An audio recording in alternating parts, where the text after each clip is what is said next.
और अगला जो यहाँ पे आया है सवाल कि परिवार और रिश्ते बिगड़ रहे हैं। हमारे परिवार संयुक्त परिवार रहा करते थे, आज वो बिगड़ते जा रहे हैं। आप निगाह मारोगे गांव में भी बहुत कम परिवार रह गए जो संयुक्त परिवार हैं। रिश्ते बिखरने का कारण सबसे बड़ा है अहंकार, सहन शक्ति की कमी। जरा सी बात होती है और आप झगड़ा झमेला शुरू कर लेते हैं। जरा सी बात होती है आप परेशान होने लग जाते हैं। जरा सी बात होती है आप एक दूसरे से बोलना बंद कर देते हैं। पहले तो बहनों में पाई जाती थी ये आदत कि भाई थोड़ा सा मुंह मोटा हुआ और कहते मैं नहीं बोलती इसके साथ, कई कई दिन नहीं बोला करते थे। हमने देखा अपने बच्चों को, सेवादारों को। पर अब तो भाई आपको पता है हर चीज में मुकाबला हो गया, बराबर के हकदार हो गए। कहते हम कौन सा कम है, तो इन्होंने भी बोलना छोड़ देते हैं आपस में। वो निकलेगा दूसरा साइड में हो जाएगा, इसको निकलने दो। फिर माथे लगाना भी पसंद नहीं करते। क्यों? आपकी रगों में एक ही मां बाप का खून है, एक ही मां के गर्भ में आप पले बड़े हुए हैं, एक ही मां का दूध पिया है, एक ही बाप और मां के परिवरिश में आप बड़े हुए हैं। उसी मां बाप ने आपको पढ़ाया लिखाया। फिर ऐसा क्या आ गया कि उस खून में जहर बनने लगा? उसका कारण अहंकार है, धन दौलत है, जमीन जायदाद है, औरत या मर्द है, या क्योंकि बेटे बेटियों में ये चल रहा है तो वो झगड़े हो गए। एक और भी बड़ा कारण है गलत सोहबत, गलत संग करना। वो भी एक बहुत बड़ा कारण है, क्योंकि एक कहावत है कि उंगली लगाने वाले बहुत होते हैं।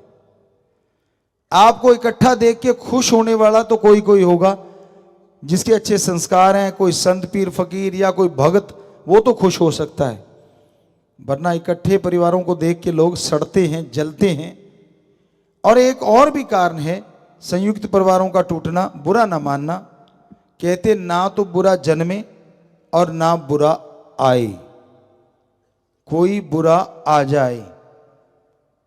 वो बहू हो सकती है, जवाई हो सकता है, माड़ा संग आपके बेटे बेटी का भी हो सकता है। जो तीन कारण ऐसे हैं जो संयुक्त परिवार तोड़ने में बहुत बड़ा कारण बनते जा रहे हैं, क्योंकि वो लंबी नहीं सोचते। और एक परमपिता जी ने जो बताया वो भी बहुत बड़ा कारण है, गधा पचीसी उम्र जोर जवानी का। कि एक 25 से 45 साल या 30-40 साल तक की जो उम्र होती है, जब बच्चा अपने पैरों पे खड़ा होने लगता है, माँ बाप की बनी बनाई जायदाद पे हक जताता है, उसको पैसा मिल जाता है, वो अपने तरीके से काम करने लगता है। उसको लगने लग जाता है कि यार मेरे माँ बाप तो बेवकूफ़ी थे, मुझे जितनी अकल है काश मैंने काम संभाला होता तो मैं तो पता नहीं कितनी बुलंदियों पे ले जाता। तो यूं करते करते 40 साल 45 साल तक समय की ठोकरें, परिवारजनों की ठोकरें, समाज की ठोकरें जब उसे पड़ती है ना तड़ाक तड़ाक, तो 42-45 साल में जाके सोझी आती है, ओहो माँ बाप तो ये तो सही किया था। बहुत लोगों को ऐसा एहसास होता होगा, उनके तजर्बे की याद आती होगी कि हाँ उन्होंने हमारे लिए अच्छा ही किया था, बुरा नहीं किया। क्योंकि कोई माँ बाप, सारे तो नहीं कह सकते, पर हमारी संस्कृति के अकॉर्डिंग तो 100%, पर आज समय के अकॉर्डिंग बहुत माँ बाप ऐसे ही हैं हमारी संस्कृति में जो अपने बच्चे का बुरा सोच भी नहीं सकते, करना तो बहुत दूर की बात।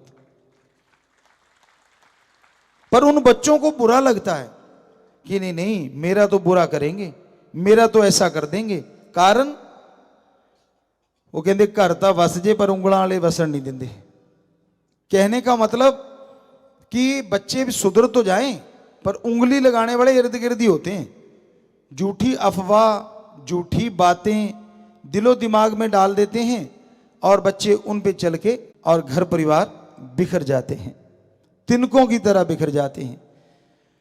तो भाई घर परिवार एक होंगे, जरा सोच के देखिए। अगर आप सत्संगी ही बच्चे हैं, राम नाम ओम हरि अल्लाह वाहिगुरु को याद करने वाले हैं, सेवा का भाव रखते हैं आप सभी धर्मों में, जरा सोच के देखिए। मान लीजिए आपके चाचा ताऊ बाप दो तीन भाई हैं, आगे उनके दो दो बच्चे हो गए तो 6 वो हो गए, 3 वो 9। अब उनमें से अगर 3 बच्चे मानवता की भलाई भी करेंगे बारी बारी से जाके, तो घर के काम धंधे में नुकसान भी नहीं होगा और राम नाम अल्लाह वाहिगुरु की याद में भी आप माला माल रहेंगे। कितना बढ़िया है। शादी में कोई चले गए 2-3 तो बाकी संभाल लेंगे घर को। पहले होता था ऐसा, हमारा कल्चर था, सारे भाई इकट्ठे रहते थे। एक होता था हाड़ी, एक होता था पाड़ी। हाड़ी जो खेतों में हल चलाता था, सारे खेत धंधे का काम वही संभालता था। पाड़ी भैंस वगैरह को, और एक जिम्मेवार जो खेत शहर से सामान लाना, घर के खर्चों का हिसाब किताब रखना। सारे 2-3 भाई अगर होते तो इस तरह से बहुत कमाल का सिस्टम था हमारे समाजों में, हमारे इस संस्कृति में। लेकिन आज खो गया है। तो हम तो यही प्रार्थना करेंगे कि अपने अहंकार को छोड़ो, जरा जरा सी बात को गहराई में ना ले जाया करो। छोटी छोटी बातें होती हैं और उसका बतंगड़ बनाने में आस पड़ोस के लोग काम करते हैं। पंजाबी में एक कहावत आपको कई बार सुनाई है, आज फिर जुबान पे आ गई। लाई लग ना होवे घर वाला ते चंद्रा गवांड ना होवे। ये पुरानी कहावत है, गाने बन गए वो एक अलग बने हैं, बाद में बने, पर ये पुरानी कहावत है। लाई लग किसी के कहने में आने वाला पति या पत्नी नहीं होनी चाहिए, और चंद्रा घमंड ना हो, पड़ोसी गंदा ना हो जो हमेशा उंगली लगाता रहे। जैसे बाहर से कोई आया, पत्नी या पति, तेरा पति तो ऐसे, तेरी पत्नी तो ऐसे, ये ऐसे करती है।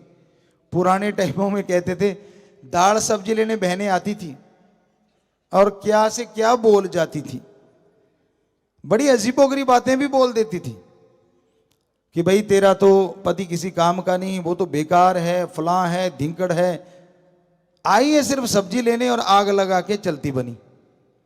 अब वो जब आते हैं पति महोदय तो शुरू हो जाता है महाभारत।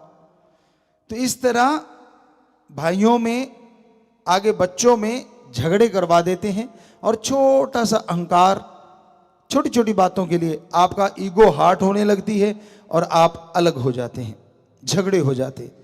तो संयुक्त परिवार सुखी परिवार। हमारे अकॉर्डिंग आप राम का, अल्लाह वाहिगुरु का नाम जपा करो, छोटी छोटी बातें इग्नोर मार दिया करो। आप परिवार के बारे में कोई उंगली लगाता है, सारे परिवार के सामने उसको ले आया करो कि भाई ये तू कह रहा था मेरे भाईचारे के बारे में, बोल क्या कह रहा था, तो उसने जो मसाला बनाया सारा ही उड़ जाएगा, और आगे से वो कभी भी आपके सामने आपके भाई परिवार की निंदा नहीं करेगा।